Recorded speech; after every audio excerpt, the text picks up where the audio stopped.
So I am very excited for this session.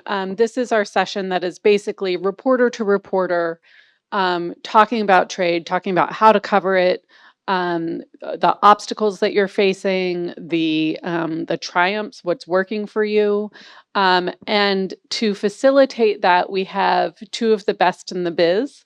Um, Liza Lin is a reporter focused on tech in China. She's based here in Singapore, but has in the past worked out of Shanghai. She is with the Wall Street Journal. She was a Pulitzer Prize finalist. She was a Gerald Loeb Award winner. I don't know how many of you are familiar with that. It's a big one for her international reporting. And she's also co-author of the book Surveillance State: Inside China's Quest to Launch a New Era of Social Control. She's also was a Fulbright scholar and last but not least, an NPF fellow. She was sitting in the very seats that you are now. She has participated in this event as well as a fellow. We also have with us Dan Moss. Dan is currently an opinion columnist for Bloomberg, but previously he was Kuala Lumpur bureau chief. He covered global economics and government as executive editor of Bloomberg News, and has led teams out of Washington, Tokyo, and London. So they are going to talk a little bit more about how they approach this beat. And then, we're going to open it up and do a lot of Q&A and discussion here. So please join me in welcoming Liza and Dan. First of all, it's great to be here. And, I've never been to this office before. And what a remarkable view this is. I mean, you can see it all here. So the brief that Anne gave us was pretty broad, which means we can do a lot of blank filling in. She's asked us to comment on what it's like to report trade in Asia and what it's like to develop sources. When I set some time aside last week to begin thinking seriously about this, I also had a question. When you say Asia, what do you mean by that? Are we talking about working in Japan, Korea, or Taiwan? Are you talking about reporting and editing from China? Very different ballgame. Are you talking about Singapore? Are you talking about Indonesia? Could you mean India? So I would zoom out from that a little bit and say that,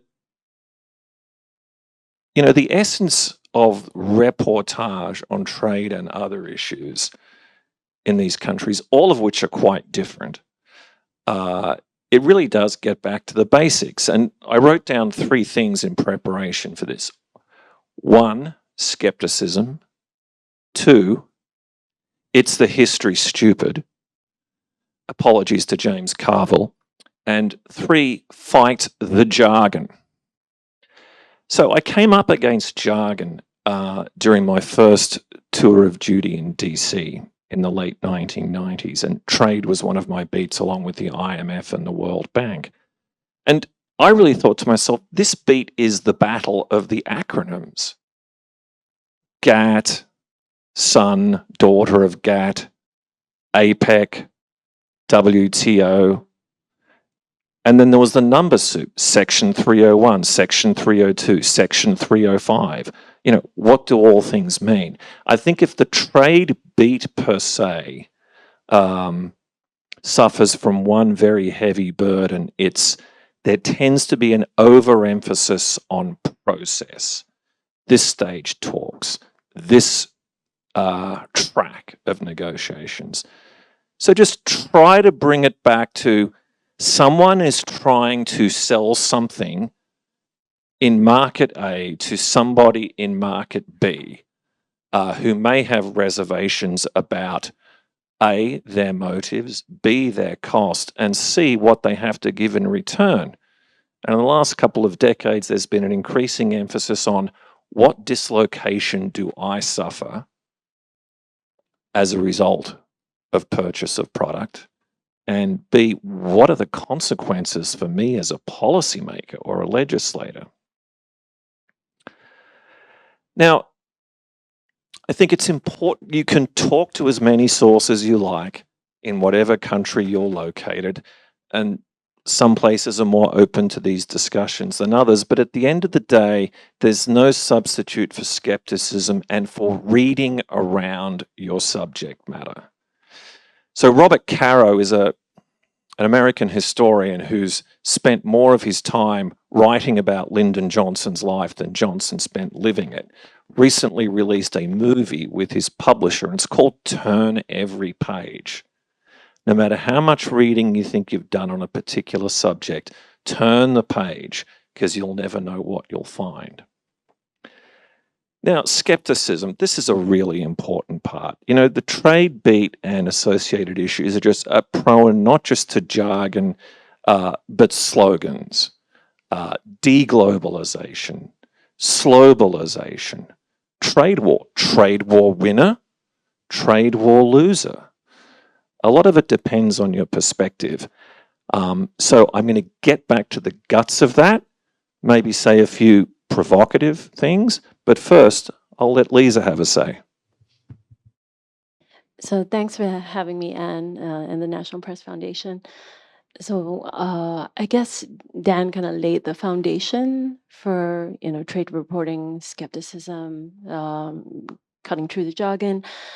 When I was trying to think and prepare for this, I looked at all your bios and I realized there's nothing too specific, I could say, in terms of like what sort of databases you should be using to do your job and stuff. I guess I can share my own personal experience of how I do journalism and how I find the best stories, or how I think I find the best stories. The way I do it, and it's been said so many times, but it's tried but true. Journalism is really about going there and speaking to people. This whole training, you've been taught to use databases and look for data in places that might not be as obvious. But data aside, you get the best stories when you go out and you talk to people. So when you actually come into a new beat, generally what I do is I try and find the most intelligent people in the beat and I talk to them. And when I talk to them, I always end off my conversation with, what are you reading? Because what they're reading is very likely something you would want to be reading as well. Or when you speak to someone, and always end off the conversation with, this is a habit I have, and I found it very helpful. Always ask them, what do you think the media is not reporting correctly? Or what do you think the media is underreporting? And this is when, they often give you a tidbit or some sort of story idea that you could chase. So these are some of the tips that I tend to do or follow when I do my reporting. The second thing I should say is, when you talk to people, how do you widen your source base? Everybody here, I'm sure, uses LinkedIn. LinkedIn offers journalists LinkedIn Premium for free each year. So I would get yourself signed up for that and start emailing people. I make it a point to try and talk to someone new once a week or once every 2 weeks, depending on whatever's on my plate. It's just good to go out there and talk to people, and people who see things, might be the same thing you're covering, but they see it from a different dimension, or they can give you like different ways of thinking of a topic. So these are the two things I probably want to end off with, and then I'll pass it back to Dan. That's great stuff. So I want to get back to the battle of the jargon and the battle of the slogans. It's important in many types of economic reporting. It's very important when it comes to reporting trade and related issues. Don't just settle for terms like free trade or its purported opposite, deglobalization. These concepts are quite impure. There has rarely been completely free trade, and I doubt we will ever have true deglobalization. I'm skeptical of the extent to which it's happening now, by the way. It all has a place along a spectrum. So I'll ask you guys a question. Who was the first US president to threaten to withdraw from NAFTA? Okay, the answer might surprise you. It was Barack Obama in early 2008. He sent an emissary, a guy called Austin Goolsbee, to talk to Canadian consular officials to assure them that, you know, all this stuff about threatening to pull out of NAFTA, you need to see it in its political context. I'm in a hard fight with Hillary Clinton here in Ohio, where lots of factory jobs have been lost. So deglobalization and trade wars did not begin with Donald Trump.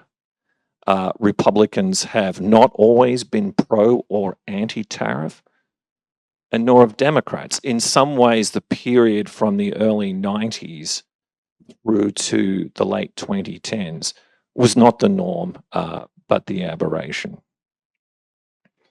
So we look back on the 90s and we tend to look, you know, we have these sepia-tinged views that it was somehow the heyday of this thing called globalization. Well, the 90s didn't begin that way, and they didn't end that way. You know, Bill Clinton campaigned for office promising to never do business with, quote, the butchers of Beijing, his term. But guess what? He was the guy who got NAFTA ratified. He was the guy who got the APEC talks going with a nudge from Paul Keating. Yet also by the end of the 1990s, you know, Seattle was a mess. The 1999 WTO talks were abandoned after large-scale rioting. If you go back to the American Civil War, Abraham Lincoln jacked up tariffs enormously. The federal government actually had very little sources of revenue at that point. So, you know, these things come and go throughout history. They are rarely absolutes. So, you know, we talk about deglobalization. This is like, I find this term, it's a little bit like a sort of an insect. You know, every time you see it, you've got to sort of step on it and it pops up somewhere else.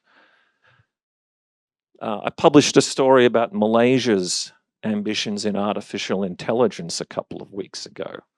And there was a lot of discussion about NVIDIA teaming up with a local partner to build an enormous data center just across the water here in Johor. So if globalization is dead, how come?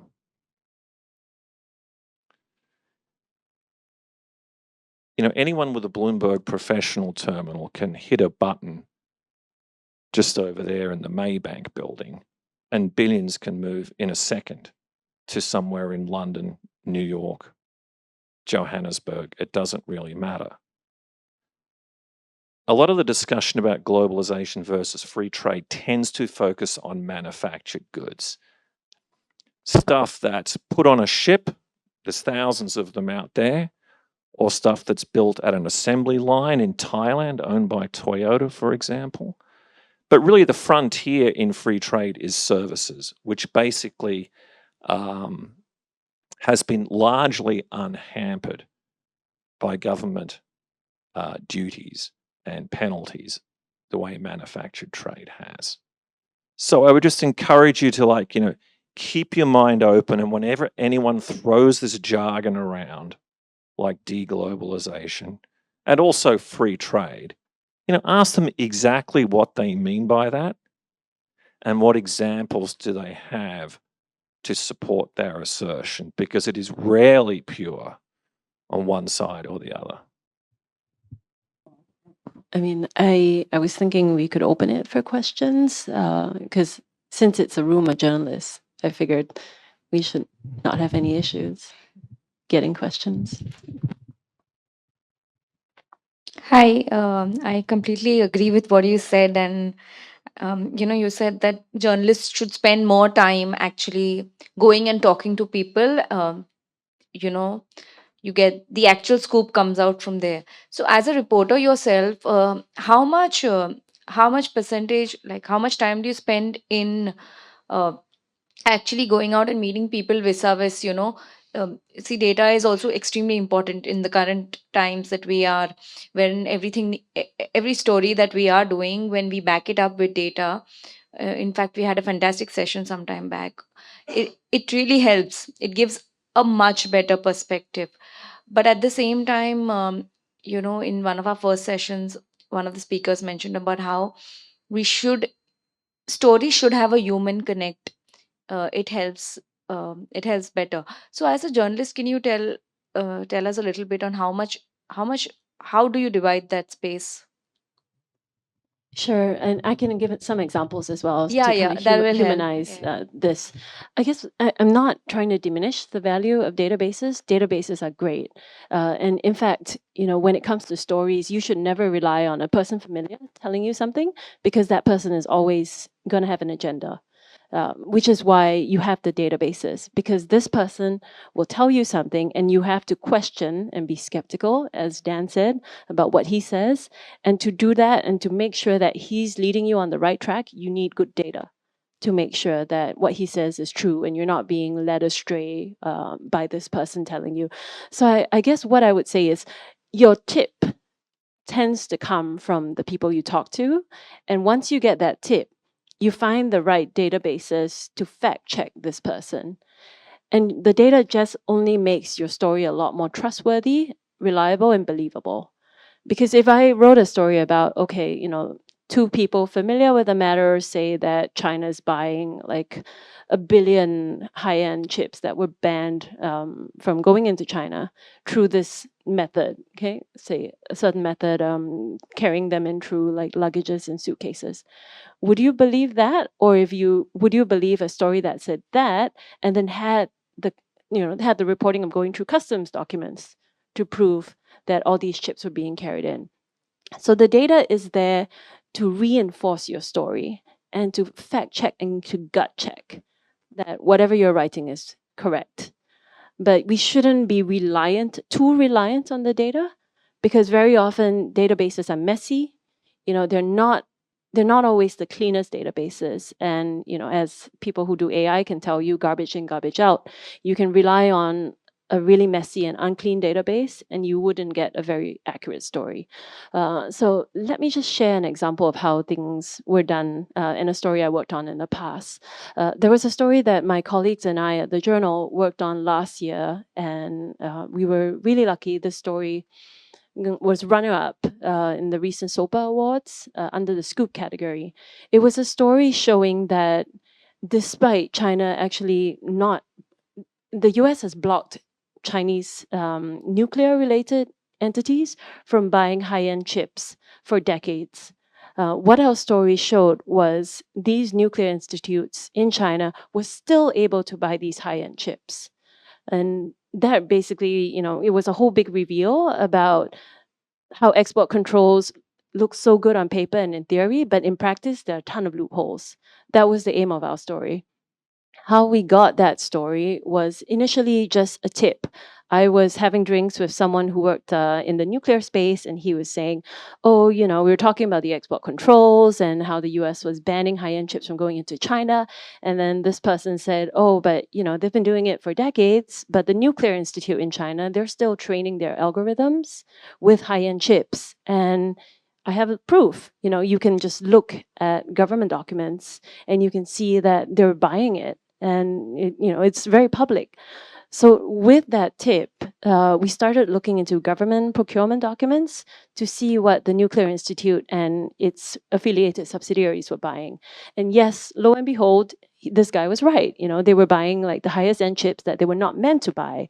And then to bolster the story even further, we looked into academic documents that were pushed out and published by the academics who worked in that nuclear institute. And they were talking pretty openly about how they were training algorithms using high-end chips that they were never meant to have. So it became, it just became a story about how China was being able to get these chips, and export controls have a certain limit as to what how they can actually play out in reality. So hopefully that fleshes out the example a bit. But original tip really came from just pure speaking, pure reporting, speaking to somebody. I don't know whether it's going to put the entire tone aside, but I'm always confused right now in my newsroom. And I'm talking maybe on behalf of all the broadcast journalists and the multimedia journalists, because all the time nowadays I see the editors are not giving us enough time to make an inter-production or make an inter-report thoroughly. In 5 years back, I would have given enough time by my editors to make a report. But now they are always pushing for news and digital contents. Like YouTube, Facebook, and Instagram is paying for their contents. So the office is thinking of revenue generation as well. So in this kind of scenario, how do you differentiate the idea between digital content and news? And if there is always as we are always in a rush to produce something every day, so how do I make it quicker? How do I get data or information quicker? And how do I cross check before giving that, considering the fact that time is much shorter now? Can you suggest anything? Thank you. You should talk about how to deal with editors. What is the best way to deal with a demanding editor?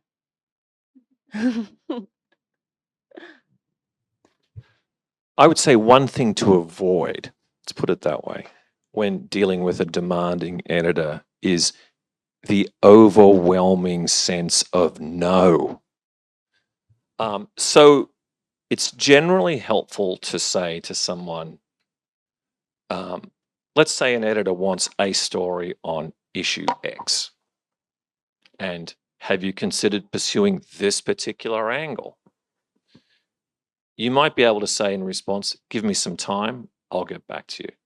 Quick perusal, you say, I think it works, but perhaps we need to do X, Y, Z. And we can do this particular aspect of it now, lickety split, just like you're asking. But there is scope to take a few hours over a couple of afternoons and develop this deeper angle. Now, that might give a digital editor palpitations.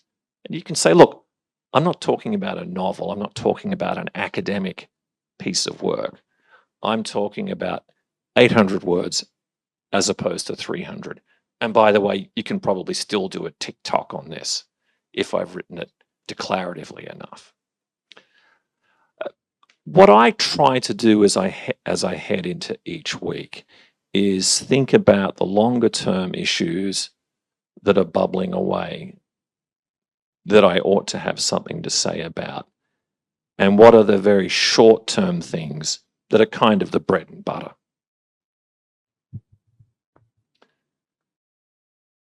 Couple of columns a week can be straightforward, but you can also carve time out to work on longer term things. So what I would do is I would discourage you from thinking that, it's either or. You might suggest to your editor, it doesn't have to be binary. There's scope for more than one perspective here.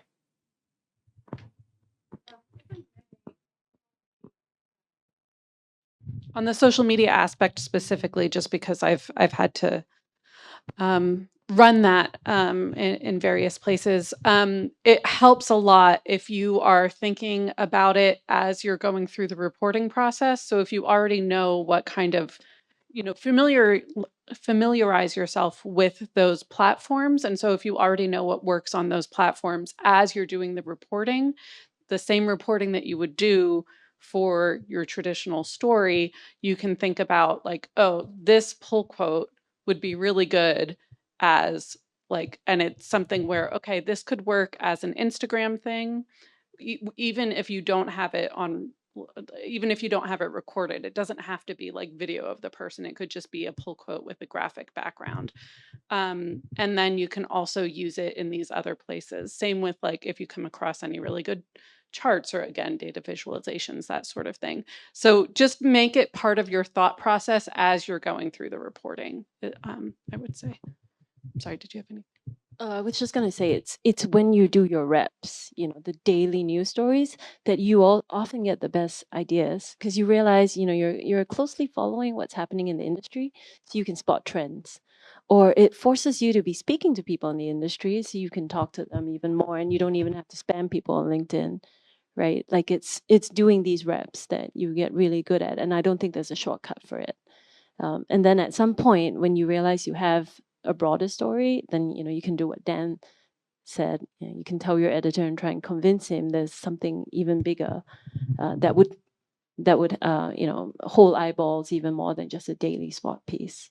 Because generally that's the direction we have to go with journalism, because AI pretty much is going to be taking over a lot of like the daily news and the rewriting of press releases. We have to move towards investigations. We have to move towards deeper dives, analysis. Hi, this is Hasib. I work for Channel 24. I'm from Bangladesh. So, one of the recently highly criticized or talked issue in Bangladesh is the law to came up that says you cannot write anything that sort of defame the government or the political parties. So previously we had Digital Security Act, which turned into a Cyber Security Act. I guess it's quite similar in South Asia. And there's another law which says that is if the sources share some insights, he or she can lose the government job. So journalist is having some crisis, and the sources in these such moments where things are getting tougher, how uh, how can we survive? The question is on the survival, because you can do whatever the political party says, government says, opposition says. That's not story. That's nothing going to change people's life. That's not corruption. That's not investigation. That's like doing a bit of better than a PR agency does on your screens and the newspapers, right? For the better stories that can change the policy, or criticizing the policy, or keeping the example of Julian Assange. He got free yesterday or today, I guess. Yeah, the survival. Well, I would clear my throat by saying I'm not an expert on Bangladeshi media law, nor do I have any deep insight into the current political and legislative dynamics in that country. I guess I would take a step back. You know, I mean, no one is forcing us to be a journalist. It is a privileged job. We haven't signed up to be popular. We've not signed up. You mentioned the term public relations. We've not signed up to be in that business, or at least the best of us have not. So somehow you and your colleagues need to find a way to navigate through this. I guess my second point would be a question. Do you have a good newsroom lawyer? So I'm trying to think about solutions to it, and I wonder if one solution is to work with an investigative journalism network globally. So, you know, you guys have that story. It just might be a case where your newspaper cannot take credit for it, but you work through a conduit that you trust, and then they get the story out in a broader fashion. So there are all these investigative journalism networks. There's also Reporters Without Borders. I think there are resources out there if the story is big enough and important enough that they will be willing to work with you. The general direction also, unfortunately, is that a lot of Asian governments are becoming more and more authoritarian and cracking down on speech and using law to do it. But this is also why we shouldn't be afraid of that and think of different ways that we can get the news out. Yeah. Hi, Lisa. I'm Chao reporting from 联合早报. Just now you mentioned about the AI, so I'm just curious, how do you deal with the ChatGPT when you are doing the reporting and writing? I would never use ChatGPT as gospel, especially if you're using GPT-3. which GPT-3 came out in September or December 2022. And then right now, what most people are using, the paid version, is GPT-4 and 4.5. GPT-3 is extremely unreliable because it's trained on data that's old. So if you ask GPT-3 about like Taiwan and more recent political issues, elections, for example, they're not going to have the updated data to give you an accurate answer. GPT-4, which is trained on more recent data, and 4.5 might be better, but you should never, never use it as gospel. Similarly, because there's a lot of disinformation and misinformation out there in the space. I think in terms of, I don't use it this way, but I've heard of people using it this way. Like, for example, if you need to brainstorm ideas when you are interviewing someone, you can always put into GPT-4, like, I am interviewing, the head of a big consumer multinational, and this is what the multinational faces in this market. What questions should I ask? I have heard of people using it that way, and then GPT-4 typically tends to give you 10 or 15 questions, and then you pick and choose. I mean, if you're really strapped for time, you can do it. I personally don't, but that's one way you could do it. I mean, another way you could do it, and I have used this, I would say, I need to explain because I cover tech, and tech is not, it's very jargony, as Dan said. I would say, how do you explain network equipment to, a 10-year-old? And then that would be, they will give you an answer, and then it would be something, because you have to simplify your news piece. You can't just say networking equipment and assume that everybody understands it. So I would say, how would you explain networking equipment to a 10-year-old? And then they would put it in very simplified language, which I will adopt, like pick and choose and use it. So that's one way I would use it. Any other ideas, Dan? I also cover China's economy. There are a lot of like bureaucratic term and a lot of jargons, and also I also cover tech because I cover macroeconomy, so basically everything like trade, agriculture, like tech, and there are a lot of jargons, especially when you are reading the one from Chinese like bureaucratic document from a government document. It's very very hard, and I want to make sure like sometimes I want to give it an order and say it like please say it in a human language, and also another scenario like which I actually recommended to my team is using it to like refine your language because we're not like native speakers, like we study English pretty late, but we want to make sure it's a very refined, very sophisticated way that can put on a newspaper. Like it can also like reduce our work for our copy editor, because in SCMP newsroom we have copy editor to rework on your story. Yes, but I don't use it for any data, it's not reliable. If anyone out there has like suggestions on how they've used GPT or generative AI in journalism, maybe want to volunteer?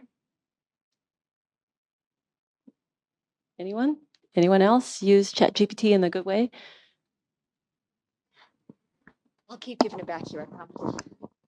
Sorry.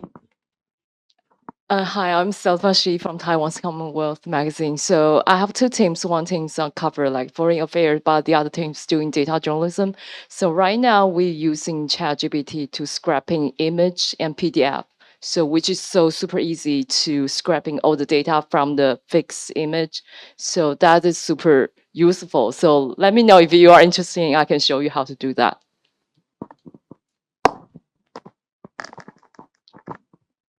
My question about the source building for trade reporting.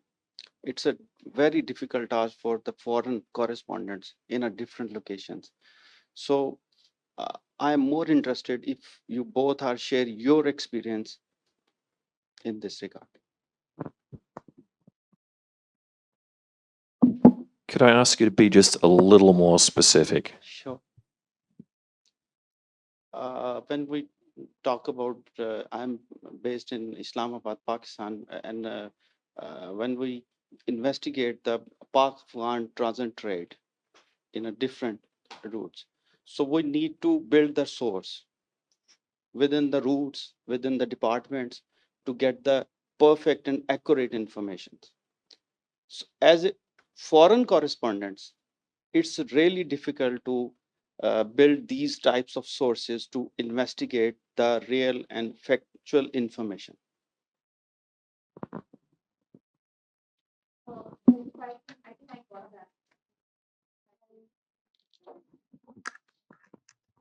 I think what he meant is that as foreign journalists, it is very difficult when you are reporting about trade to build sources who can give you the accurate information. I think what you mean is from other countries, right? Yeah. So how can you? What tips would you give so that it could help in better source building, especially for when you're reporting about other countries?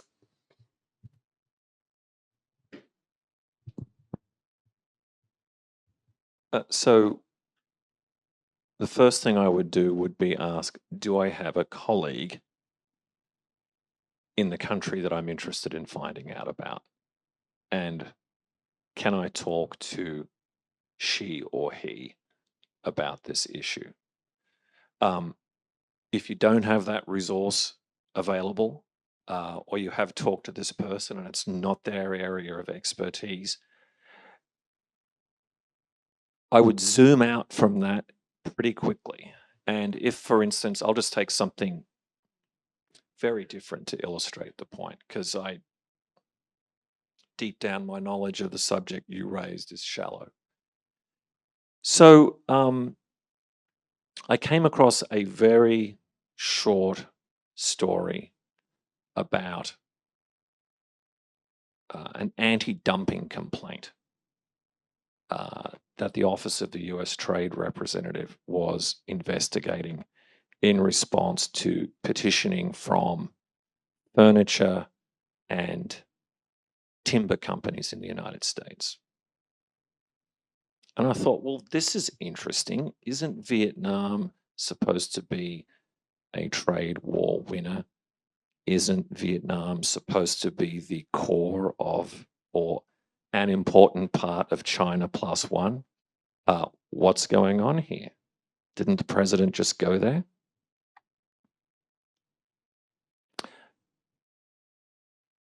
So I was able to access through the USTR website the transcript of a hearing. Many of these are public, by the way. You just need to know where to go to find it. And there was a list there of all the companies that had appeared before the committee that day and what Representative X, Y, and Z of particular companies were saying. So I read through that and I thought, well, this is very interesting. And then I called up the companies and asked to speak to these people. Initially, oh, well, Bob doesn't want to say too much and Susan said all she needs to say, which is translation for I need to be really careful here. So you go to the industry group of which Washington is cluttered that deals with this particular industry. And they'll be happy to talk to you because they're paid to get their constituent members' views aired. And now you need to filter this through, the sort of thing that Liza talked about at the start. What is their vested interest? Could they be slanting this information in some way? But you've got something there to start with. You might then be able to go back to that official in the Pakistani government, say, well, did you know this big lobbyist person on K Street said X about you? What do you got to say to that? No, that's not true. Here's the data. I'll give it to you all. Just don't mention my name. And then you've got a story. So, you can try working from the inside out and banging your head against the wall, or you can go from outside in. And while you may end up with an incomplete picture, it's a heck of a lot more of a picture than you had before. But again, if you're not comfortable with what you're presented with, as Robert Caro said, turn the page. Yeah, so my recommendation, so Dan's one is really good. You swap information. You find some information they value first, and you go to them and you say you want to swap information, right? And when you have that little bit of information, they know you're serious, and there's more of a purpose for them to speak to you that way. The other thing I would probably recommend is, depending on your horizon, if you think you will be covering trade for a long time, your best sources are going to be not the minister himself, but the people who work for the minister. Take these people out for lunch. And in the short term, they might tell you something over lunch, over a couple of drinks that they're maybe not supposed to say, and then you have a bit of a mini scoop. And in the longer term, these are the people that will be promoted in the trade ministry, right? And then it's a long game. And then suddenly you find you have sources senior in the ministry who trust you and know your work. So it really kind of depends. You can play the long game here, or if you have a short time period, then the minister will never give you the scoop. Like all the company scoops never come from the CEO. They come from their assistants. Yeah.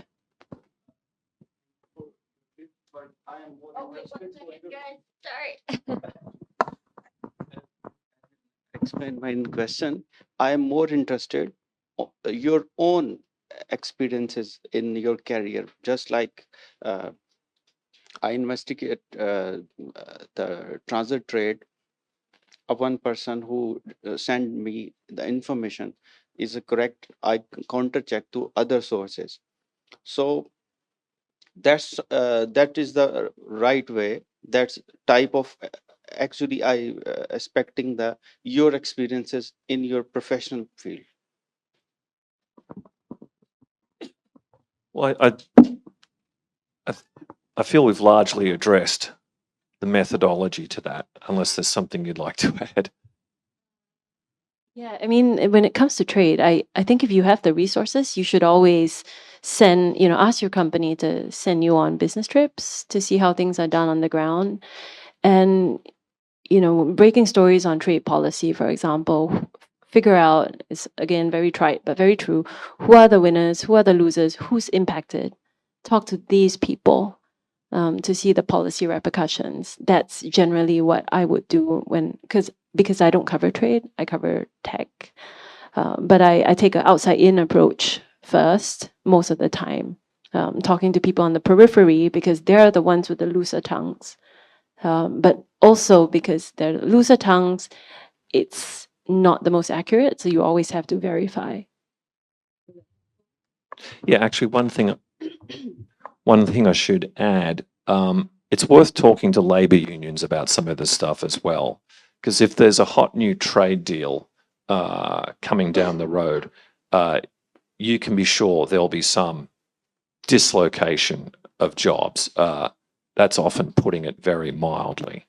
So companies will try to engage with unions very early to prevent any disruption, and unions will have a sense of what's going to go on. They may well be opposed to the said initiative, but they'll know something about it.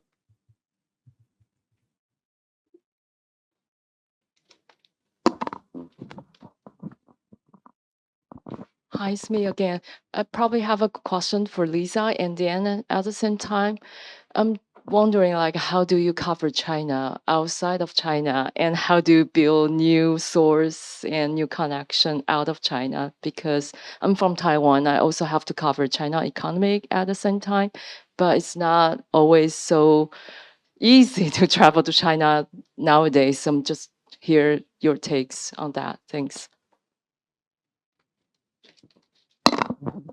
I mean, the short answer is it's very difficult. I spend a lot of. So my background is I have been covering China from Singapore, not out of choice, but out of necessity. Some American papers had their journalists expelled in 2020, and the Wall Street Journal was part of them, part of the cohort. So I would say, I had been in China for 8.5 years prior, so that really helped. I had networks and contacts in the country. I knew how things worked, and the best part was I covered tech, And knowing the internet system in China gives you access to a lot of social media commentary, a lot of apps that you could use to reach out to people. So in China, LinkedIn has been banned now, but there are other apps you could use to try and get in touch with people. That said, I just have to be very, very careful on what I report about China. So I cross-check a lot of my stuff. The other thing that's really helpful is my contacts in China, thankfully, have still stayed largely in China, despite a big exodus of people over the last couple of years. And some of them do fly to places like Singapore. And surprisingly enough, they're a bit more willing to talk when they're in Singapore as opposed to China. For all the reasons that people who cover China know about. And so that's generally how I do it. But it is increasingly getting a lot more difficult because a lot of data in China has now been labeled like national secret or national security. It has come under the national security umbrella. So if you're writing about Huawei, for example, or AI, it's harder and harder to get information in that space. I got you, Mia. Hi. Go ahead. Sorry. Hi. My name is Uzmi. I'm from India. I cover social sector for my organization, and as part of it, a lot of companies come up with their CSR activity. So, if you could give some tip, the main points, because I am always conflicted that, am I doing promotion for them? Do they deserve the coverage that I'm giving them? So what are the main points which you would keep in mind? Like, I know the basics, but, as a journalist, in your personal experience, what are the points which you would keep in mind while reporting on, say, CSR activity of any industry? Thank you.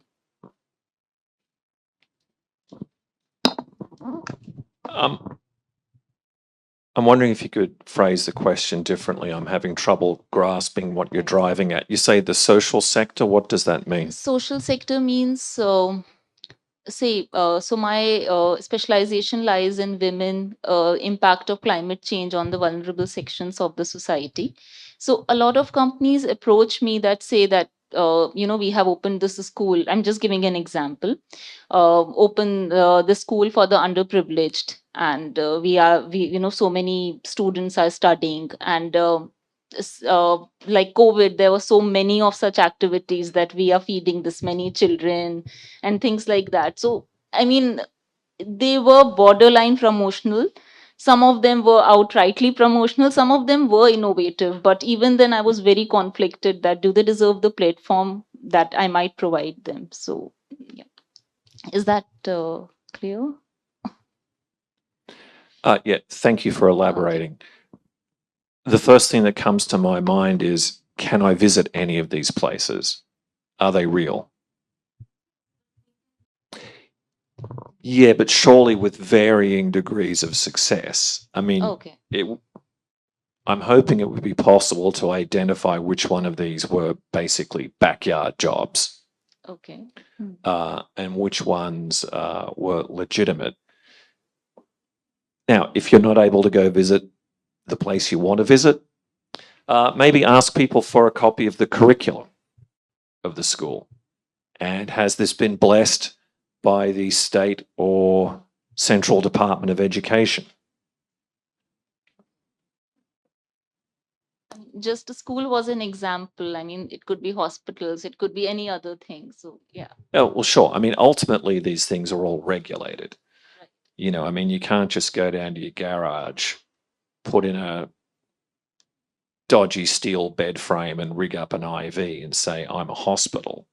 I mean, there has to be some official blessing of this. That might be a good start if you're not able to visit it. Ask them how many patients they had. But you're right. I mean, and when you say promotional, I mean, anyone who's sending you a press release or an announcement about anything is interested in promoting it. The core question would be, is this purely and utterly a public relations exercise, or is there at least a degree of substance behind it?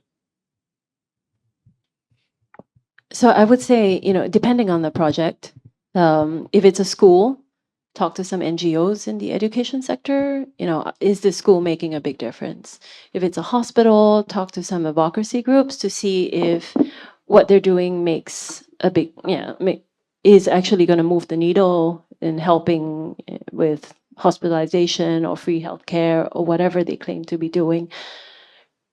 Credit should be given when credit's due, and if they are investing a lot of money in it, you can do a short piece if your editor wants you to. But I would say, hold them accountable. See what they're promising, and a month later, 2 months later, actually even 6 months later, go back and see if things are working as planned. So don't just take stuff at face value for now, go back and check them. I would also ask, are they being incentivized to open such a facility? Can you do this to claim a tax break or some other benefit? So in India, it is part of that. Most of them do it because they get tax rebate. So then you might want to add that into your piece. So for example, in China, a lot of CSR activity is, it's a veiled way for government relations to just build better relations with the local government. And that should always be noted in our piece whenever we write about CSR, although we don't do it that frequently. My turn, right? Okay, so I want one question. I want to add more to like Sila's. Sila, she asked something about how to report China without being in China. Well, technically, I'm like not reporting from mainland China. I'm reporting from Hong Kong, and I have a lot of colleagues. They are either from US or UK, and they are not allowed to go to mainland China to report.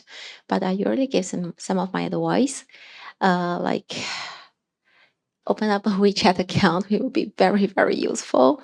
So I also like conducted a lot of like interview about Chinese people, like job market, about like migrants, Chinese migrants, but all like conducted through WeChat. And I don't think like don't get too worried about your identity, because I am a Uyghur, and I was in 2 sessions. Like also like chief like officers were so surprised, a Uyghur reporter from Hong Kong like reporting China's economy. It's as long as like you can like make sure you don't step some red line. I think we are no like you don't step some red lines, things are still like fine. So this is why like I'm focusing on economy. And in terms of economic report, like majority of stuff they are okay until like I have a colleague, Ralph, like his WeChat got banned one time, but I already introduced him extra tools like Weibo. It's like Chinese like Sina blog. That's Chinese version of Twitter, and also like Chinese TikTok. I mean, if you go into real life interview, it can be actually very, very useful. You can really, really find like ground people and they're willing to talk. But my question is, I kind of benefited from my newsroom because every time when I ask people a question, I won't tell them like, hey, I'm from South China Morning Post. I said, hey, I'm from Nanhua Zaobao. So people like will assume I'm a reporter from like a small media from southern China. They don't know it's actually a Hong Kong media. But I encountered something similar something more difficult when I was in NBC. It was during like Shanghai lockdown. I want people to talk. And not to mention, I spent 4 years in Shanghai during my bachelor degree, and no one was willing to talk. Is that you're working for Western media? I said, listen, the question was not sensitive.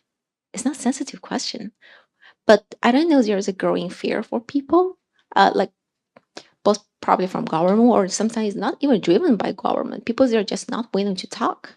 And how do you deal with this situation when you are actually doing like ground report from mainland China? Like, how do you try to gain trust from people, especially like it's not someone introduced by your colleague, it's someone fresh? Like, how do you overcome this?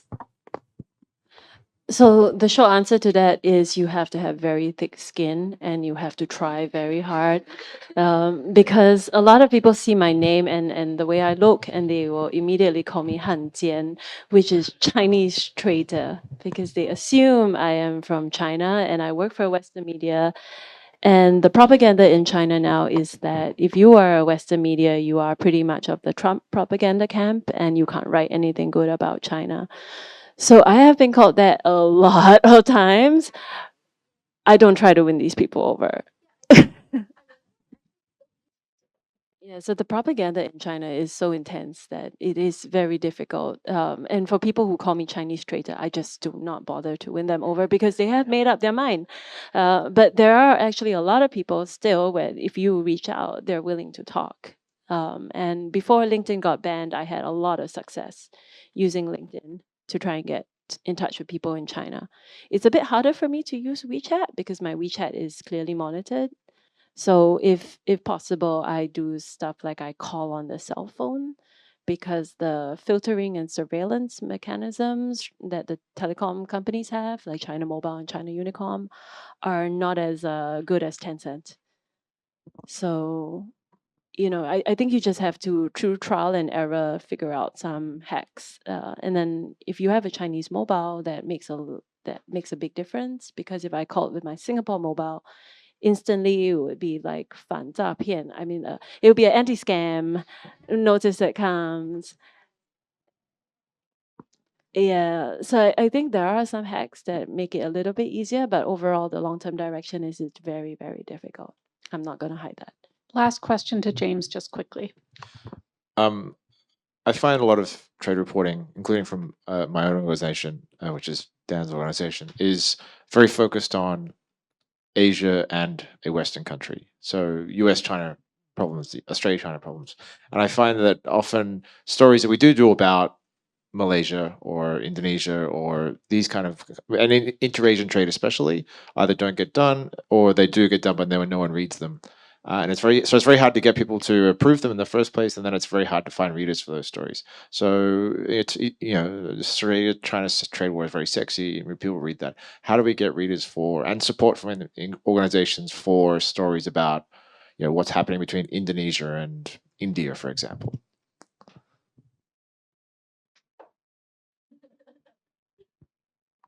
I cover China, so I have a vested interest in talking out China.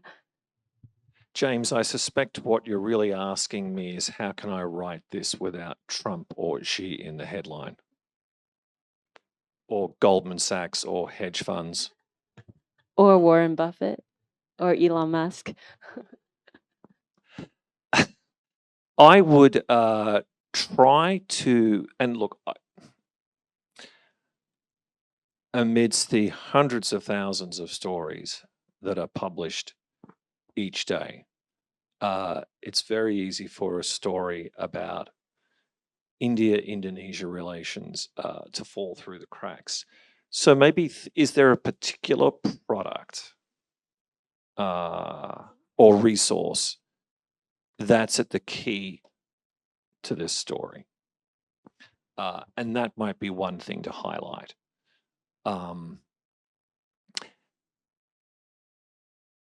There's a lot of interest in the leaders of those two countries. And certainly in terms of Indonesia, there's a lot of interest in the incoming president. So, look, I would agree that you want to try to elevate these things as much as they can and not make it about India and Indonesia, for example. But it can be a fine line. You also don't want the headline to be clickbaity. You don't want to present something, dishonestly. It's an art form. My recollection, though, is you're pretty good at that. Look, there's so much material out there. Everyone's competing for eyeballs, despite the protestations of many people. Folks want their stories to be read. They're going to write a headline, or the editor's going to put a headline on the story that's intended to get readership. No crime there. All I would suggest is try to elevate this. If it's about Indonesia and EV batteries, if it's about Indonesia and rare earth minerals, if it's about Modi looking to expand Indonesia's sphere of economic influence, they might be some starting points for the hypothetical that you're talking about. Dan and Lisa, thank you so much. Thanks for having us. Thank you.